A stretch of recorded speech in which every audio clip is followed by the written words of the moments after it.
Good evening, all. 1-1 at Anfield. Great game, cracking game. A bit of Barclays there. Here's the question. That we're going to get to. Cheat codes. I think when it comes to winning the title, you need cheat codes. And who has the most cheat codes in their 11? When we're looking at Liverpool, Arsenal, Man City. That's the question that I want to dive into. I think we should talk about the game first.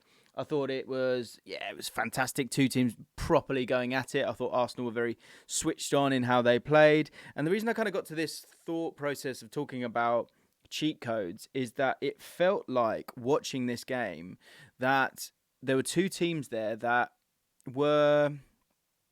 had some great elements, right? And let's have a look at it. Look at you guys. Right up there, okay? Happy days.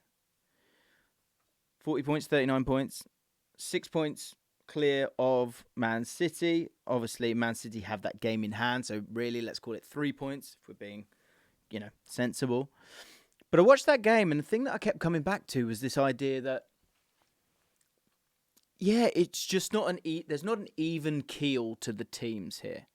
And what it leads to is an amazing title race. I think it's going to be an amazing title race. I really think it's going to be class because the level that you need from any team is, let's say here, right? But with hunger, desire, motivation, confidence, things going your way, luck, right? You can play to this level and get however many points.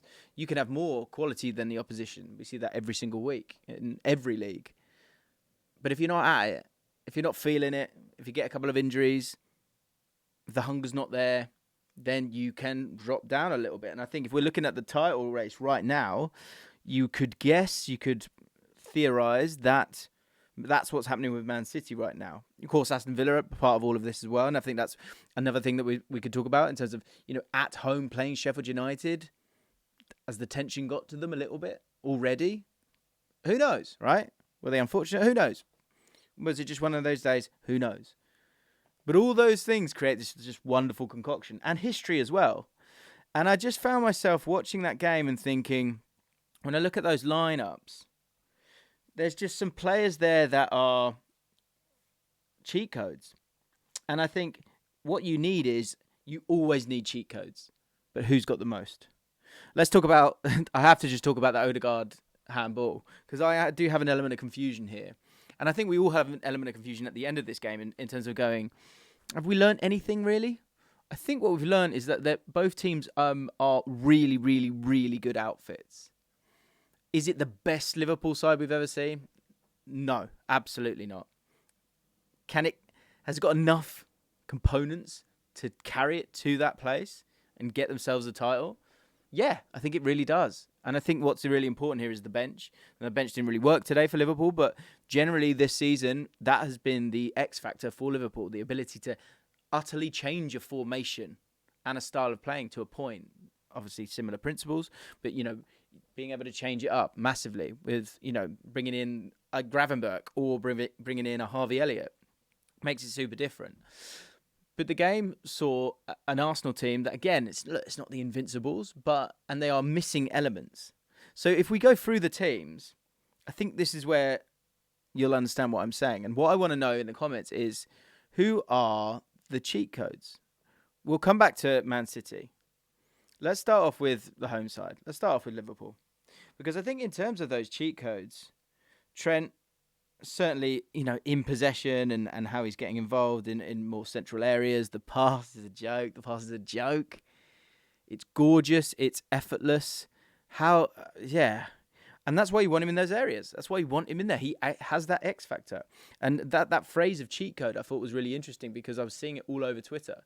And it's true. Like, you need a player that will get you out of trouble if you want to win the league. You need players that are too good. And all three sets of teams have those kinds of players. Have you got enough of them? And then in terms of the overall collective, the other players in place of that, can they retain that level?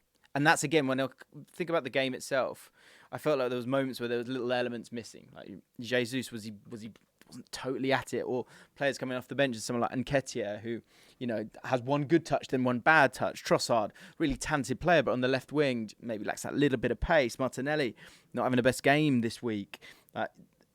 But at the same time, some great performances in there as well. But with Liverpool, I think Van Dijk is back to his best. I think I remember reading that you would talk about how a player could take a little while to sort of get themselves back to where they want to be, right? And I think that's certainly been the case with him. I think he doesn't have that explosive pace that he had previously, but I think the tenacity is there. I think he is utterly growing in that captaincy role. And I think there is an element of him being a cheat code from that point of view. This is all over the place, by the way. But Konaté, not a cheat code. Now, cheat code is interesting because I think cheat code's next level, right?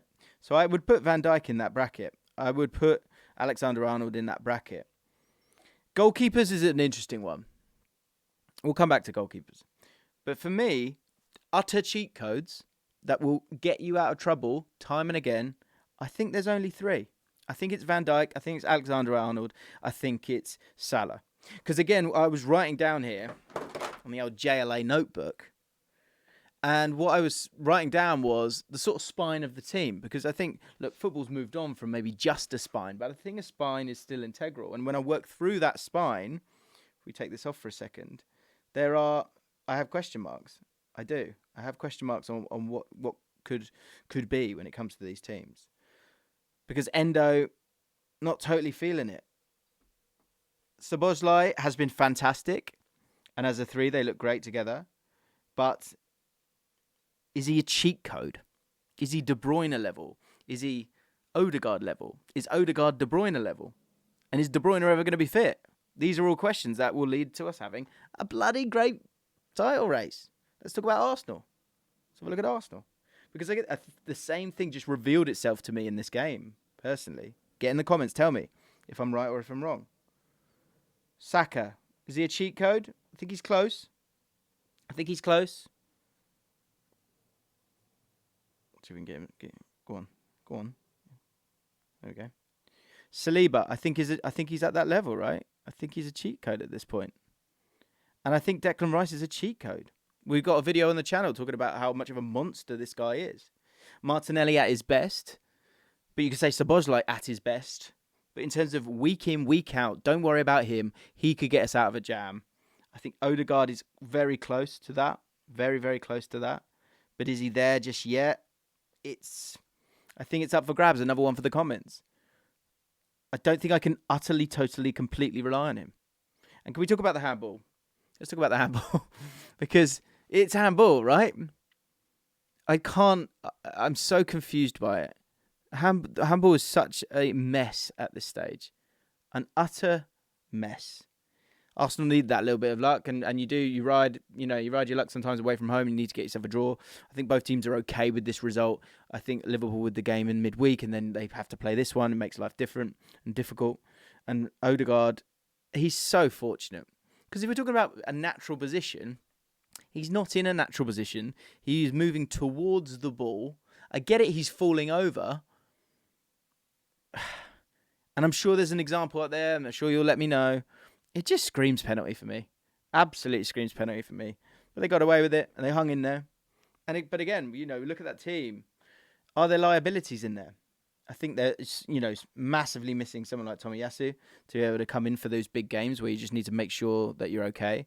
Zinchenko steps in and into midfield, and that's great. But defensively, he clearly struggles.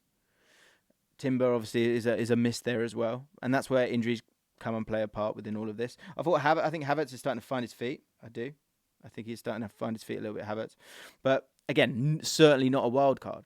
And so then we come back to Man City. And I'll tell you what, if we get 5,000 likes, I'll do a combined 11 of these 3 sides, Man City, Arsenal, and Liverpool, just for a bit of fun, because I think it's interesting to have that conversation about who are those players. Because if you're trying to get all these cheat codes in, often they are in those similar positions, aren't they? They are often your centre-back. They are often your centre midfielder. This team is an utter mess. Where is Rodri? Where on earth is Rodri? Shambles. There he is. Rodri, there you go. Might have too many players in there, but you get the point of what I'm trying to get to. I've just chucked this together. But again, when we talk about cheat codes, Diaz. But Diaz is off it, right? Diaz has been off it this year. Rodri, Stones, as someone can go from, a defender to midfield and do that Akanji role, quite possibly. Akanji's not been totally at it. And I think if you think of the team that was so amazing last year, you've got Gundogan, you've got Rodri, you've got Stones, you've got De Bruyne, and De Bruyne is missing from that. De Bruyne has been missing all season. Haaland, cheat code. So I think for me, 1, 2, Silva. I think Stones, close but probably not. Rodri and Diaz when he's on form. But he's not on form right now. And I think the thing that helps Man City in terms of this whole title race is the fact that the level around that is higher than the level around Arsenal right now. And the same, I think, goes for Liverpool. And I think that's why when we have, an adult conversation, regardless if you're an adult or not, or mature conversation, I think we can understand why Man City have been the favourites. Because I guess it takes time to create that, elitism in terms of how we're looking at these players. Probably the wrong word. But I just think cheat codes will get you over the line unless you've got outrageous momentum or a leader that creates that mindset that gets you over the line. And I thought this was a game where there are still a lot of players in all of these teams that are fabulous, but are they this fabulous? And again, I know there's too many players in here. I understand. And you've got someone like Thogden who you can bring in, Doku who you can bring in, Guardiola who you can bring in. It's still theirs to win. But these guys are going to give it a bloody good go. And you've always got a chance when you've got these kind of players, right? Up for grabs. Fascinating. We go into Christmas after a great game. And it was great to see both teams have a proper go at each other. And they really did. And I thought Arsenal controlled the game well in the sort of back end of the second half. But did really well, especially, a game where Liverpool, you would expect to utterly dominate. I think just because it's at Anfield, right? But no, Arsenal were kind of working their way up the field. Declan Rice was outrageous. Saliba, outrageous. Saka frustrated, actually, in this one. So, do you put him in that cheat code bracket? Do you guys even understand what I'm talking about? Are you confused? Maybe. Let me know.